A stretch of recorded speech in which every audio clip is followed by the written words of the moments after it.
دل باشد تراویح و قیام. ماه مهمانیست مهمان خدا، شده ای دعوت به مهمانی بیا.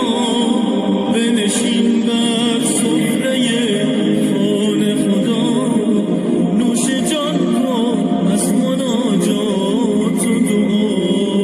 با طلوع عطر ماه رمضان شکر کن شکر خدای مهربان. ماه تسکین دل است ماه صیام، گر ز دل باشد تراویح و قیام. روزه درمان است بر هر جسم و جان، می شود با روز جسمت مرتبان.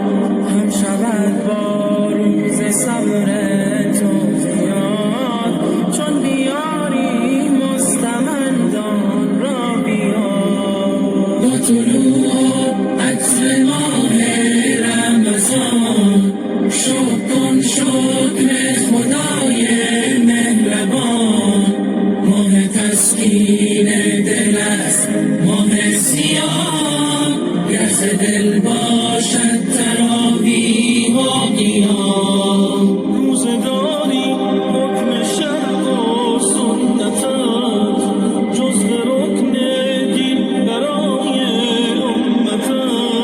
11 ماه غرق بودی در گناه، فرصت از 1 ماه که برگردی به راه. روزه داری حکم شرع و سنت است، جزو رکن دین برای امت است. 11 ماه غرق بودی در گناه، فرصت از 1 ماه که برگردی به راه.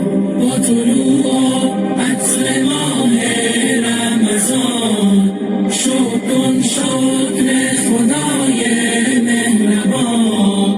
ماه تسکین دل است ماه صیام، گر ز دل باشد تراویح و قیام.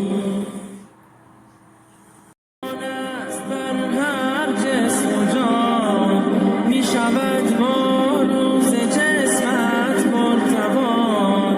هم شود با روز صبر تو زیاد، چون بیاری مستمندان را بیار.